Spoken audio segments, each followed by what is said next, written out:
마태복음은 왕으로 오신 메시아, 마태라는 사람이 바로 예수 그리스도는 왕이시다, 메시아다, 이렇게 하면서 이 마태복음을 기록한 것으로 알고 있습니다. 예수님은 어디서 태어났고 무엇을 가르쳤으며 어떻게 사람들을 도왔으며 왜 십자가에서 죽어야만 했는가, 이 말씀을 우리에게 보여주고 있습니다. 우리는 주님을 사랑한다고 고백하면서 원장님께서는 웃으라고 하였는데 저는 도저히 웃을 수가 없고 우리 주님이 나를 구원해 주신 그 은혜만 생각을 하면 정말 눈물이 나와서 제가 어찌할 수가 없어요.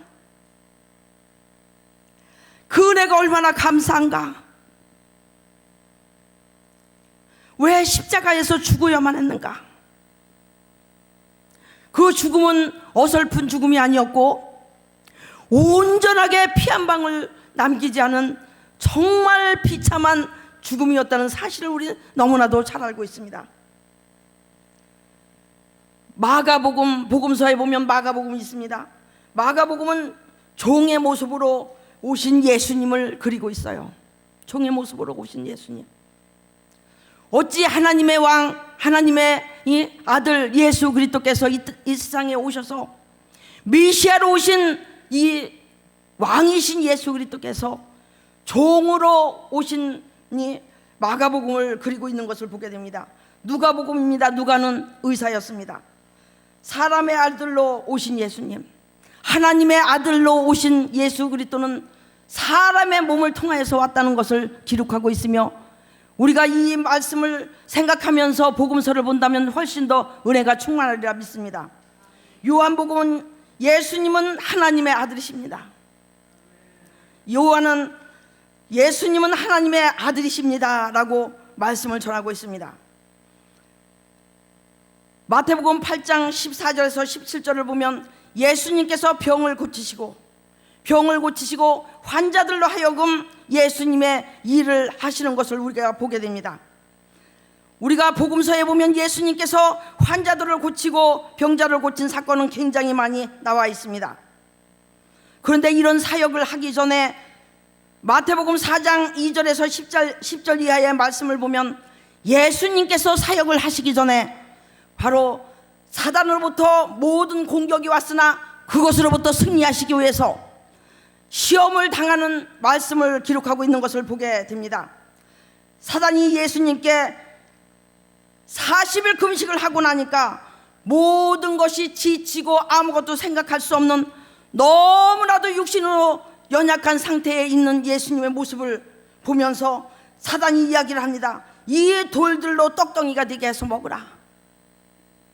우리가 세상을 살아가면서 예수 그리스도를 믿는다고 하면서 하나님의 백성으로 살아가고도 한다면서 하나님의 종으로 산다고 하면서 우리가 시험을 통과하지 아니하고 우리가 예수 그리스도 하나님의 아들이신데도 불구하고 시험을 통과한 사건으로 인해서 예수님은 모든 하나하나의 행적이 다 승리가 주어진 줄 믿습니다. 예수님은 이렇게 힘들고 어려울 때는 정말 아무도 없는 한적한 곳에 가서 기도를 하셨고 십자가 이렇게 시험을 이기신 예수님을 우리가 보게 됩니다. 또 사단은 성전 꼭대기에 만일 하나님의 아들이여거든 뛰어내려라 이렇게 시험을 하고 있습니다. 또 산꼭대기에 가서 만일 내게 엎드려 경배하면 지금 너가 보고 있는 산 위에서 보는 정상에서 보는 지금 내가 보고 있는 모든 것들을 다 주겠다라고 이렇게 예수님을 유혹합니다. 그때 사단아 물러가라 라고 명령했을 때 바로 그 사단은 정말 물거품을 생각할 때 물거품이 굉장히 많이 있었는데 후 해서 보니까 없어졌어요. 그것처럼 사단은 없어지고 말았습니다. 그 승리를 이끄신 예수님께서 사역을 감당한 것을 우리가 알 수가 있습니다. 마태복음 8장 24절 이하의 말씀을 보면 바다를 잔잔케 하시는 예수님을 우리가 생각해 볼 수가 있습니다. 제자들이 바다에 나가서 그물을 던져 이 고기를 잡으려고 할 때 도저히 그들은 풍랑에 와서 어찌할 수가 없고 오히려 두렵고 무섭고 하는 이런 상태에 있는 제자들을 우리가 생각해 볼 수 있습니다. 그런데 예수님이 어디 계신가 찾아보니까 배 밑에서 주무시고 계신 예수님. 우리가 살아가는 세상은 너무나도 파도가 너무나 높고 깊을 수 있습니다. 주님께서 오늘 우리에게 말씀하십니다.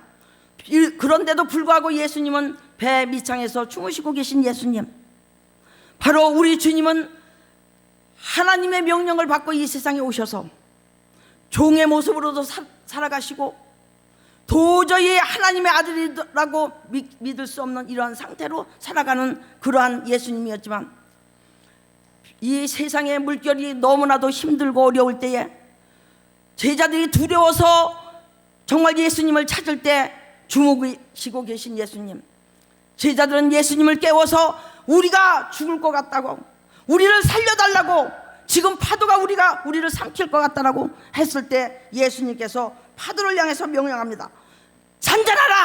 라고 명령하니 그 파도가 잔잔하여서 육지로 나온 사건을 우리가 알고 있을 줄 믿습니다.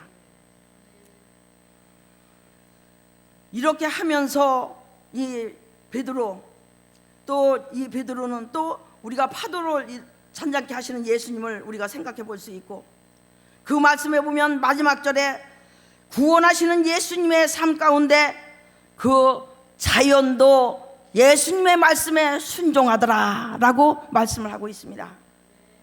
우리 모두는 순종할 때 우리로부터 하나님의 뜻이 이루어지는 줄 믿으시기 바랍니다. 마태복음 16장 13절에서 19절까지의 말씀을 보면 바로 베드로가 예수님이 세상 사람들이 나를 누구라 하느냐라고 예수님께서 물으실 때 선지자라고 이야기하고 다른 이야기라고 하는 것을 보게 됩니다. 그런데 거기에서 예수님께서 물으십니다. 베드로를 향해서, 베드로 너는 나를 누구라 하느냐? 베드로는 고백합니다. 주는 그리스도시요 살아계신 하나님의 아들이시니이다. 우리가 사람으로 살아가고 있지만 내 안에서 성령 하나님이 일하시고 계시는 것은 내가 내 입을 통해서 나오는 모든 말들을 통하여서 어떤 말을 하느냐야 달려서 이 사람이 성령에 의해서 살고 있는 사람이구나, 우리가 이것을 분별할 수 있습니다. 우리 모두는 베드로와 같이 성령 하나님이 내 안에 내주하여 계셔서 성령이 하나님께서 일을 하지 아니하시면 나는 육신으로 살아갈 수밖에 없는 연약한 존재인 것을 우리에게 말씀해 주고 있습니다. 우리가 얼마나 연약한 것을 주님께서 아시고 베드로에게 주는 그리스도시요 살아계신 하나님의 아들이니이다 라고 말씀하시며 그 아들을, 그 고백을 통하여서 교회가 지어진 사건, 교회가 세워졌다는 사건, 이 교회는 주님의 고백 아래, 이 베드로의 고백을 통하여서 나온 그 고백 위에 세워졌기 때문에 음부의 권세가 그걸 정말 쓰러뜨릴 수 없다는 사실을 우리 너무나도 잘 알고 있습니다. 저희 교회는 한 15년 정도 지금 개척한 지가 됐는데 정말 거짓말이 아니라 10,000원도 없이 개척을 시작하게 됐어요. 어느 친구가 돈을 대주겠다고 했는데 결국은 자기가 부산으로 내려가서 자기가 개척을 하고 저를 남양주에다 이렇게 놔두고 와서 아니다, 이게 아니다, 이렇게 해가지고 시작하다 보니까 완전히 맨 땅에다가 헤딩을 한 것이라고 볼 수가 있어요. 이렇게 해서 했는데 지금 내가 있다는 것, 아직까지 한빛교회를 섬기면서 이렇게 뭔가 없어 보입니까? 저는 다 갖추고 살아가는 이런 사람 가운데 살고 있습니다. 우리 주님께서 정말 머리털 하나 해하지 않게 하시고 그 교회를 통해서 저는 목회에 저 하나의 아주 남들보다도 더 추천하게 하나님의 고백이 있는데, 하나님, 저는 누가 뭐라 해도 11주로 인해서 저는 살고 싶습니다. 하나님, 저는 11주로 인해서 살고 싶습니다. 근데 교회를 개척해서 하다 보니까 정말 하나님께서 내가 잘못했는지 잘 모르겠는데 교회를 한 사람도 없이 완전하게 사람이 없이 만들 때도 있더라고요. 불과 몇 년 전이에요. 그럴 때에 저는 우리 남편하고 우리 장로님하고 주일날 예배를 한 6개월을 그냥 드린 적이 있었어요. 그런데 그때에 주신 하나님의 평안과 하나님이 주시는 정말 축복은 이루 말할 수가 없습니다. 실제로 돈으로 나타나는 이 현상은 아니지만 하나님께서 주시는 기쁨과 평강은 이루 말할 수가 없었습니다. 바로 그럴 때 저에게 하나님께서 들려주신 음성은 바로 뭐냐면 내가 깨끗하게 청소하리라. 예수님께서 예루살렘 성전에서 들어가셨을 때 바로 비둘기 팔고 돈 바꿔주는 사람으로 인해서 예수님께서 화가 나셔서 모든 것을 둘러 엎으신 사건을 알고 계십니까? 아, 우리 주님께서 우리 한빛교회를 이렇게 청소하시는구나. 한 명도 안 남고 다 나가니까 그때서 제가 그것을 깨닫게 되고 모든 것을 다 내려놓게 되니까 정말 날개를 달는 듯 너무나도 편안하고 성도가 없으니까요 엄청 편안하고 좋더라고요. 이거는 정말 그 단계 내려가지 않으면 몰라요. 세상에 무거운 짐이 다 없어진 것 같아. 너무나도 좋더라고요. 그랬는데 코로나가 이제 그러고 나서 코로나가 오기 시작을 했어요. 그런데 우리 주님은 우리 교회가 아파트 상가에 있는데요, 아파트 2층에 처음에 개척을 했을 때 세를 감당할 길이 없어서 하나님, 저는 이 지하가 좋아요. 이 상가 지하가 좋아요. 하나님, 거기에 4평만 주십시오 라는 마음을 가졌기만 했어요. 제가 갖기만 했어요. 그랬더니 우리 주님이 40평을 주셨어요. 그것도 샀습니다. 이러한 기적과 같은 삶을 코로나 전에 우리 주님은 행하셔서 이제는 너는 아무것도 걱정 말아라. 내가 명석을 폈어. 이제는 너 자유롭게 이 목회하라고 이렇게 주님이 저에게 허락을 하여 주셨습니다. 남들이 보기에는 지하지만 어느 때 시간이 되시고 혹시 제 생각이 나시면 한번 와보셔요. 천국입니다. 천국이에요. 다른 사람은 돈 걱정할 때 저는 걱정 안 합니다. 주님이 주셨어. 이렇게 반석과 같은 교회를 베드로가 주는 그리스도시요 살아계신 하나님의 아들이니이다, 그 고백 아래 교회가 세워졌기 때문에 저는 지금 세상에 지금까지 살아오면서 최고의 정말 세상이 주는 행복이 아니라 주님께서 주시는 기쁨과 평강을 가지고 지금 환경을 믿음으로 완전히 넘어서면서 생활하고 있습니다. 오늘 본문 말씀을 가지고 은혜를 나눠보는 시간을 갖도록 하겠습니다. 마태복음 26장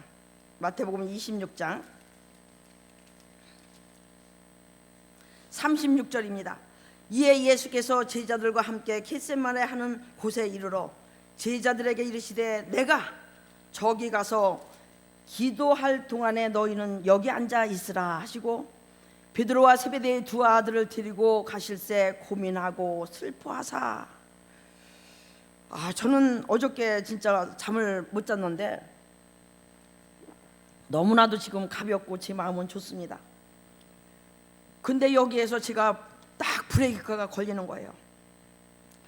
주님께서 세베대의 두 아들을 데리고 베드로와 같이 데리고 가서 기도하시려고 갔는데 예수님은 굉장한 고민을 하고 계셨다, 슬퍼하고 계셨다라고 말씀을 하고 있어요.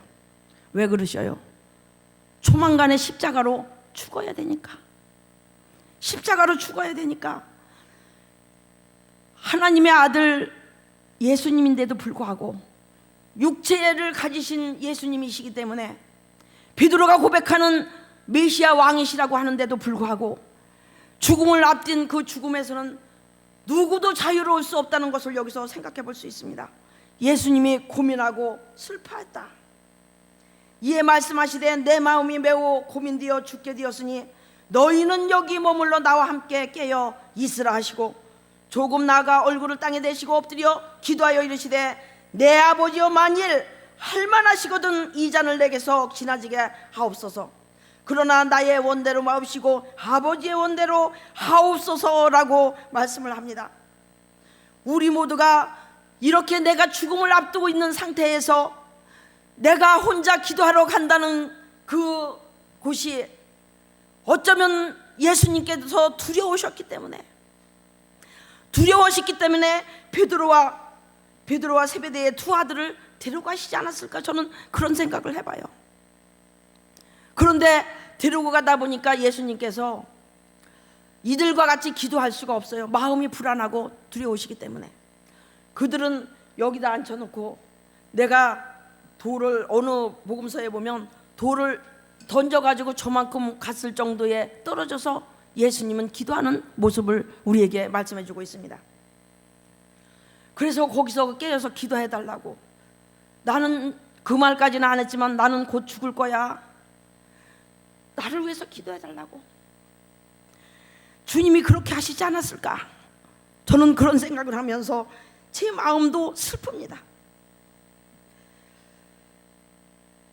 예수님께서 얼굴을 땅에 대시고 엎드려 기도하여 이르시되, 내 아버지여, 만일 할만하시거든 이 잔을 내게서 지나가게 하옵소서. 예수님도 십자가를 치는 것이 그렇게 기쁘지가 않았어요. 너무나도 힘든 사건이었어요. 육체의 생명을 죽여야 되기 때문에. 예수님의 죽음은 영육간이 다 죽음이었습니다. 완전한 죽음이었어요. 이 죽음을 통하여서 다시 부활하신 예수 그리스도인 것을 우리 너무나도 잘 알고 있습니다. 그러나 예수님께서 너무나도 두렵고 머리를 땅에 대시고 기도하시면서 이 잔을, 할 수 있거든 이 잔을 물러가게 해달라고, 이렇게 하나님께 기도하는 모습 속에서 눈물이 없을 수 없어요. 눈물이 없을 수 없습니다. 바로 이 예수님은 나를 위해서 죽으신 것이기 때문에. 나를 위해서 죽으신.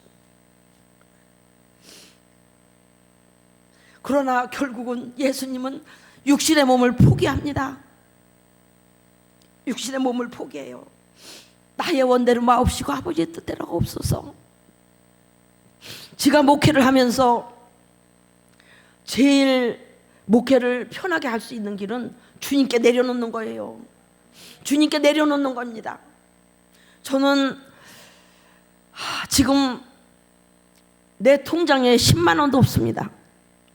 저는 내가 가지고 있는 모든 것, 하나님께서 저에게 주신 모든 것들을 서울에서 집이 2채 되고, 우리 시댁이 꽤 잘 살았고 그랬는데 저희로 하여금 다 망가졌어요. 저는 엄청나게 내가 나를 용서할 수 없는 이러한 죄인입니다. 그런데 목회자로 이렇게 쓰셔서 오늘 여기에서 설교를 하고 있는 저는 제가 눈물을 흘리지 아니할 수가 없어요. 저희가 집 2채가 넘어가면서 성남 남부경찰서에서 뭘 하는데 잘못해가지고, 하여튼 선교를 한다고 사업을 시작한 게 잘못해가지고 어찌어찌 해가지고 집이 3채가 경매로 넘어가는 이런 사건이 우리 가정 속에서 있었어요. 하나님은 그 환난, 정말 파도가 하늘을 우리를 삼킬 만한 파도가 우리 가정에, 우리 집안에 이런 저기가 있었는데, 왜 하나님은 그것을 통해서 내가 이 길을 가야만이 할 수 있도록 이 길을 가게 하셨을까? 그것은 우리 시댁이 방학동 신동 아파트를 살고 계실 때인데, 저로 하여금, 우리 남편과 저로 하여금 잘못해가지고 우리 시댁까지 다 경매로 넘어가게 됐어요. 저는 16살에 하나님께서 저를 얼마나 사랑하셨는지 모든 은사를 다 주시는 이러한 특별한 은혜를 받은 사람입니다. 근데 그때 주님께서, 기와야 너는 내 방주를 지어라, 기와야 너는 내 집을 지으라 라고 내 평생에 계속 나한테 말씀하셨는데, 나는 그게 무슨 소리인지를 몰랐어. 그게 무슨 소리인지를 모르고 살아왔어요. 근데 우리 가정이 그렇게 다 어려운 상태에서 이제는 내가 하나님 돈도 벌지 않겠습니다. 나는 돈을 못 벌겠어요. 이렇게 하면서 30살서부터 제가 하나님 앞에 고백하면서, 저는 하나님 내 평생 돈을 벌지 않겠습니다. 하나님이 이거는 네가 먹으라고 주신 것만 먹겠습니다.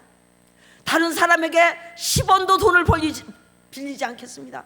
이런 각오를 나름대로 하면서 제가 이 새로운 길을 걷게 된 것이 이 목회의 길이었습니다. 그래서 오늘 베드로의 고백, 세상에 내가 목회를 할 줄 어떻게 알았어? 나를 아는 목사님, 나는 감리교회에서 평생을 제가 신앙생활을 했는데 임마누엘 교회 김국대 목사님 목회에서 거기 교회에서 16년 있었어요. 가락중앙 감리교회 옛날 고달산 목사님 교회에서 몇 년 있었습니다. 그리고 세왕감리교회라고 사당동에 큰 교회가 있어요. 거기에서 있다가 장로교로 하면서 개척을 하게 됐어요. 그래서 전도사도 감리교회에서 했습니다. 이렇게 하면서 했는데 제가 말씀드리고 싶은 것은 정말 이러한 어려운 것들이 통과하지 않고는 사람이 되질 않더라. 사람이 되질 않더라. 그 많은 것들을 하나님 앞에 모든 것을 내어주고 주인이 가져가시니 저는 두 손 듭니다. 제가 어떻게 그렇게 지금 생각해 보면 어떻게 이렇게 멋있는 말을 했는지 몰라요.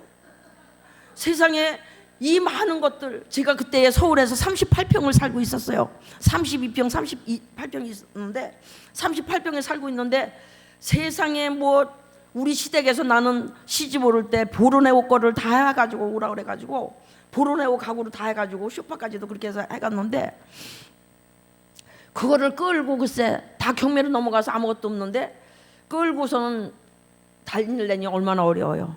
우리 시아주버님이 서울대학교를 나오셔가지고 고등학교 선생이었습니다. 개성여자고등학교, 명동에 있는 개성여자고등학교 거기에서 계셨고 서울예고에서 계셨고 아주 유명한 선생님이었었는데 저로 하여금 우리 남편과 저로 하여금 우리 시댁집이 경매로 넘어갔어요. 35년 동안 우리 시아주버님이 교사 생활을 했는데 제가 잘못해서 퇴직금도 못 받았어. 퇴직금도 못 받았어. 퇴직금을 못 받고 2,300만 원이라는 것은 법적으로 건들 수가 없다라고 2,300만 원을 받았어요. 그래가지고 그걸 가지고 집을 산다고 의정부서부터 다 투져서, 나는 의정부가 어딘지도 모르고 서울에서만 살았는데 의정부라는 데를 투져가지고 아파트마다 다 투져가지고 간 것이 지금 남양주 살고 있는 현대 아파트입니다. 이렇게 해서 내가 우리 아주버님한테 무릎을 꿇고 제가 그렇게 기도를 했어요. 아주버님한테 다짐을 했어요. 아주버님, 제가 밥을 먹고 제가 죽을 먹을지언정 아주버님은 평생 동안 밥으로 섬기겠습니다. 이렇게 하면서 우리 시댁에 내가 잘못을 고하고 우리 아버지, 아버님, 어머님, 아주버님들 두 분들을 다 최선으로 장례식을 해가지고 저 때문에 우리 남편 동생이 신동 아파트 13층에서 떨어져 자살을 했어요. 우울증이 있었어요. 우울증이 있었는데 우리를 하여금 원망하고 그러다가 13층에서 떨어져서 자살을 했는데 우리가 그때 직권말소가 됐기 때문에 갈 곳이 없어서 헤매고 있을 때 직권말소가 됐기 때문에 호적이 없어가지고 주소가 없어가지고 경찰들이 자살을 해서 죽었는데 그거를 어떻게 할 사람이 없어서 경찰하고 소방서로 우리를 찾아다니는데 이틀 만에 우리를 찾게 된 거예요. 가서 봤더니 13층에서 떨어진 시신은 어떤 모습이냐, 일을 안 하고 사는 사람이기 때문에 떨어지자마자 뼈가 다 산산조각이 난다고 해요. 그렇기 때문에 그것을 쌀가마, 그 전에 80kg 담는 쌀가마에다가 시신을 담아놨어요. 시신을 담아놓고 그걸 볼래느냐고. 그래서 제가 그분들도 보지 말라 그러더라고. 그 쌀자루에 담긴 시신을 가지고 저희들이 우리 남편하고 둘이 화장시켜가지고 화장터에 버리는 데다가 버리고 왔어요. 내가 얼마나 죄인입니까? 저 때문에 사람 생명이 다 없어졌어요. 근데 하나님은 저를 얼마나 사랑하시기에 거기서부터 하나님의 역사가 일어나기 시작하는데, 하나님의 역사는 너무나도 무섭게 정말 길이 닦아지고 이스라엘이 완전히 높은 산이 무너져서 평지가 되는 이러한 우리의 시댁집이, 또 우리 가정이 달라지는 이런 길이 얼마 안 돼서 일어나기 시작을 합니다. 그 생명을 하나님이 걷어가시더니 그 이후에 나타나는 사건은 온전한 구원입니다. 온전한 구원. 우리 시댁 집안도 우리 아주버님한테 내가 무릎을 꿇고 아주버님 저한테 5시간만 파십시오. 5시간만 파셔서 그 시간을 주일날 5시간을 파시면은 그 시간을 제가 사겠습니다. 그러면 5시간을 파셔가지고 거기에서 제가 일주일 쓸 용돈과 저기 갈비탕을 한 그릇 사드리고 이렇게 하면서 일주일을 제가 탔어요. 근데 그때 우리가 뭐를 하고 있느냐면 우리 시댁 시아주버님이 이 신용이 되니까 4천만 원을 주고 독서실을 하게 됐어요. 독서실을 하면서 거기에서 지금도 아마 이만치 얘기하면 다 아실 텐데 남양주에 가면 23번이라는 버스가 있어요.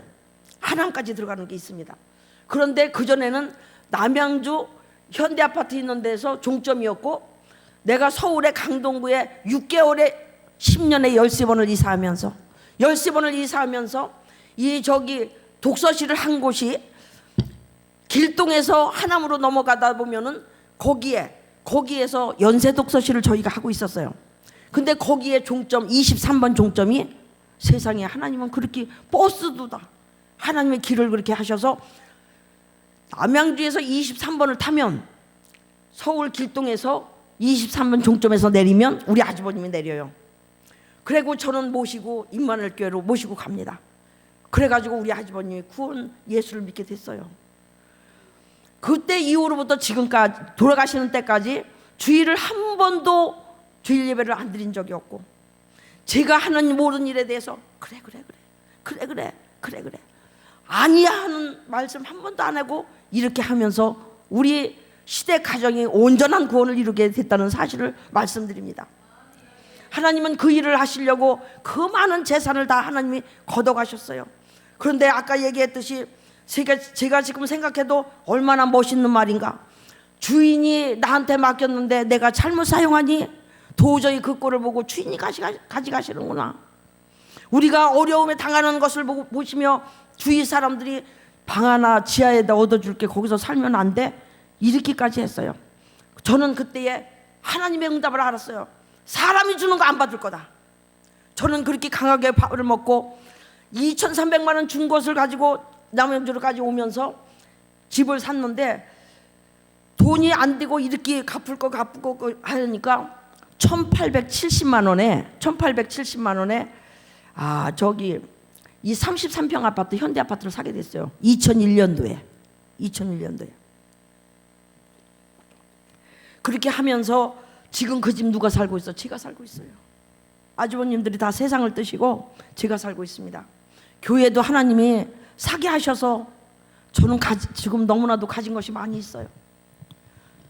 이렇게 하나님은 복을 주시는 하나님. 우리가 하나님께서 시험하시는 것에 통과를 한다면 이러한 복을 우리가 받게 된다는 사실을 우리에게 말씀해 주고 있습니다. 겟세마네 기도라는 이러한 기도 제목으로 제가 은혜를 나누는 가운데 있습니다. 하나님은 우리들에게 3번이라는 기도를 예수님께서 하시면서 조금 나아가서 얼굴을 땅에 내시고 엎드려 기도하여 이르시되 내 아버지여 만일 할만 하시거든 이 잔을 내게서 지나가게 하옵소서. 그러나 나의 원대로 마옵시고 아버지의 원대로 하옵소서라고 말씀하시면서 베드로에게 이야기를 합니다. 너희가 나와 함께 1시간도 이렇게 깨어 있을 수 없느냐. 세상에 베드로에게 이야기를 해요. 예수님께서 십자가의 죽음이 그렇게 어려웠기 때문에 다시 2번째 나아가 기도하여 이르시되 내 아버지여 만일 내가 마시지 않고는 이 잔이 내게서 지나갈 수 없거든 아버지의 원대로 되기를 원하나이다 라고 조금 포기를 합니다. 사람이 그래요. 단번에 포기를 하면 고생도 별로 안 하고 쉽고 하나님이 다 해결하시는데 내가 해보려고 하다가 안 돼요. 어쩔 수 없이 포기해요. 저도 욕심이 많은 사람이었어요. 원장님 여기 보니까 옛날에 내가 달라 그랬으면 더 큰 걸 주셨을 것 같아. 저도 엄청 욕심이 많았는데 이 어려운 사건을 통과하면서 저는 물질에 대한 것은 다 내려놨어요. 제 삶 자체가 하나님께 온전하게 각을 떠서 드리는 것처럼 저는 올바로 살려고 누구나 다 그렇겠지만 몸부림칩니다. 몸부림쳐요. 내 것이 아니면 저는 안 건들고, 과한 음식은 먹지 않을 것이라고, 저는 나름대로 나 자신을 쳐서 주님께 드리려고 애를 쓰는 사역자로, 목회자로 살아가고 있습니다.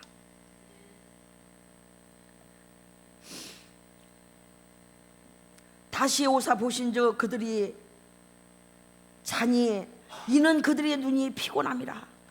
그때서야 예수님께서 너무 피곤해서 정말 잠이 깊이 들은 제자들을 보게 됩니다. 또 그들을 두시고 나아가 세 번째 같은 말씀으로 기도하십니다. 이에 제자들에게 오사 이르시되 이제는 자고 쉬라. 보라 때가 가까웠으니 인자가 죄인의 손에 팔리리라. 이렇게 하면서 예수님은 팔리게 됩니다. 십자가를 향해서 팔리게 됩니다. 이 겟세마네 기도는 너희는 시험에 들지 않게 기도하라 라고 말씀하고 있으며, 마태복음 27장 45절에서 56절은 바로 예수님이 십자가를 지신 사건에서 제9시 예수께서 이르시되 엘리 엘리 사막다니 나의 하나님 어찌하여 나를 버리셨나이까 라고 하면서 십자가에 정말 죽으셔야 되는 죽군, 이러한 말씀으로 나가게 되는 것을 보게 됩니다. 마지막 절에 보면 이에 휘장이 위로부터 아래까지 찢어져 둘이 되고 땅이 진동하며 성소 바위가 터지고 라고 말씀은 이어가고 있습니다. 세상도 어두워졌다 라고 말씀하고 있어요. 사랑하는 목회자 여러분, 우리가 사순절, 저는 누가 뭐라 해도 이 절기를 지키면서 목회할 것입니다. 저는 제가 안 지킬 수가 없어. 1년에 이것만이라도 지켜야 내가 나를 지킬 수가 있어요. 이 40일만이라도 주님께 고백하며 잘 보여달라고, 나를 잘 봐달라고, 주님 고통 나도 짚고 가겠노라고 이렇게 하면서 제가 목회를 하고 있습니다. 오늘의 말씀 핵심이 예수님은 깊은 슬픔과 고민 가운데 기도하시며 하나님 뜻에 순종했다는 것입니다. 온전한 순종을 했다는 것입니다. 예수님은 하나님 아버지의 원대로 되기를 3번이나 반복해서 기도하셨고, 예수님이 제자들이 깨어 기도하기를 바라셨지만 그들은 깊은 잠에 들은 오늘의 말씀을 우리가 생각해 볼 수가 있습니다. 예수님은 눈앞에 닥친 십자가 때문에 마음이 괴로워서 오히려 제자들의 믿음을 걱정하시고 배려한 그 사건도 우리가 알게 됩니다. 우리가 아직 죄인 되었을 때 그리스도께서 우리를 위해 죽으셨다. 로마서 5장 8절 우리에게 말씀하고 있습니다.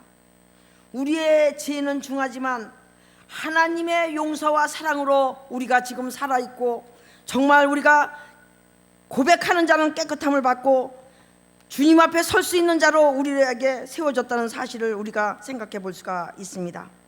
심히 괴로워서 기도하신 예수 그리스도, 예수님이 제자들과 함께 겟세마네에서 가서 기도한 사건은 우리가 사순절을 통해서 더욱더 주님 앞에 가까이 가기 위해서, 우리가 더 주님의 고난에 동참하기 위해서 내 몸을 쳐서 굴복시켜야 될 줄 믿습니다. 순종이 아니면 굴복해야 될 줄 믿습니다. 나를 내가 눌러서 주님 앞에 무릎을 꿇는 자세로라도 주님 앞에 굴복하며 순종하는 우리가 되어야 될 줄 믿습니다. 주님이 당하신 고통에 비해서 우리는 감사로 표현을 하게 되는데, 해야 되는데 우리가 어떤 것으로 감사로 할 수 있습니까? 바로 예수님은 괴로워하셨지만 결국은 그 십자가를 져야 됐고, 그 십자가는 온전히 우리를 위해서 죽으신 그 십자가였습니다. 기도로 예수님은 모든 것을 감당하셨습니다. 예수님은 제자들이 자는 것을 보시고 한시도 자신과 함께 깨어 있을 수 없느냐라는 이런 것을 보시며 정말 우리의 연약함을 알고 계시는 주님이신 것을 우리가 알 수 있습니다. 예수님은 그들을 깨우시며 자신을 팔 자가 왔다라고 말씀하고 있습니다. 예수님은 매우 간절한 마음으로 기도하심으로써 하나님 말씀에 온전한 뜻을 이루고 순종하면서 가룟 유다로 하여금 이 정말 잡히게 되고 그가 앞장서서 어느 이 복음서에 보니까 예수님을 잡으러 한 무리가 오는데 가룟 유다가 제일 앞에서 막 뛰어오면서 예수님께 입을 대려고 입맞춤을 하려고 뛰어오는 모습을 보면서 저자가 내가 팔자다, 나를 팔자다라고 예수님을 알고 계셔요. 정말 예수님께서 내 제자라고 택한 그가 파는 이러한 모든 것들을 생각할 때 그 십자가에 동참하지 아니하면 우리는 예수님이 나와 상관이 없다라고 저는 생각이 됩니다. 그 십자가를 묵상하면서 다음 주 다가오는 고난주간 때는 정말 주님이 더 깊은 곳에 우리가 더 깊이 들어가서 예수님의 그 정말 힘들고 어려운 창에 찔리고 고통받는 그러한 모든 것에 우리 모두가 동참하여서 조금이라도 주님께 빚을 갚는 우리의 삶이 됐으면 좋겠습니다. 사랑하는 성도 여러분, 우리 목회자 여러분, 겟세마네 기도는 이렇게 우리가 우리의 삶을 헤쳐가기 위해서라도 드려야 하는 기도입니다. 문제를 해결받지 못하고 힘들고 어려울 때 기도하십시오. 주님께서는 그 문제를 기도하라는 메시지로 우리에게 주실 것입니다. 저는 우리 성도들에게 이렇게 이야기합니다. 환경에 나타난 문제는 나하고 상관없는 것이 아니라 상관 있는 것이다. 다 내 문제다. 하나님이 내 앞에 놓인 것이다. 바로 그 문제가 있을 때 큰 것이 온 것 같고 무서운 생각이 드느냐, 예수 그리스도 이름으로 사단아 물러가라 라고 외치면서 하나님 이거 주셔서 감사합니다. 바로 이거 통과 후에는 주님의 사랑이 있다는 것, 큰 복을 주기 위함이라는 것을 우리가 알고 믿음으로 환경을 이기자. 저는 이거가 하나의 표어처럼 환경에 나타난 모든 문제를 믿음으로 이기자, 이렇게 하면서 우리가 기도하면서 믿음으로 승리하기를 정말 생활에 항상 적용시키며 나가도록 말씀을 하고 있습니다. 사랑하는 성도 여러분, 목회자 여러분, 그래도 우리가 사순절만큼은 주님의 고난에 동참합시다. 예수님이 오죽하면 육체의 고통이 너무나도 힘들고 어려워서 제90대 예수께서 이르시되 엘리 엘리 사막다니 나의 하나님 나의 하나님 어찌하여 나를 버리셨나이까. 예수께서 다시 크게 소리질러 조르시고 영혼이 떠나가시니라. 이에 휘장이 하늘로부터 아래까지 찢어져 둘이 되고 땅이 진동하며 바위가 터졌다라고 말씀을 하고 있습니다. 그 이후로는 세상이 깜깜해졌어요. 암흑으로 변했습니다. 저는 저 나름대로의 이 해석을 우리 주님의 마음이다, 우리 하나님 아버지의 마음이다, 우리 하나님 아버지의 마음이에요. 세상이 다 깜깜해졌어요. 예수님이 죽으신 사건 이후로 세상이 깜깜해졌습니다. 우리 하나님께서 마음이 너무 아프셔서 표현을 이렇게 하셨구나, 표현을 할 수가 없어서 모두가 깜깜해졌구나. 깜깜해졌다 말이 없었어요.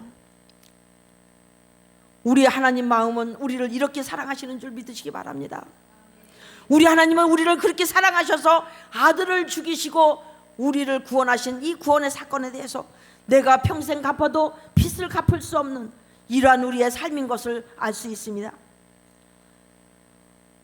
제가 두서없이 이렇게 저렇게 말씀을 전했는데 나름대로 은혜가 된 줄 믿습니다.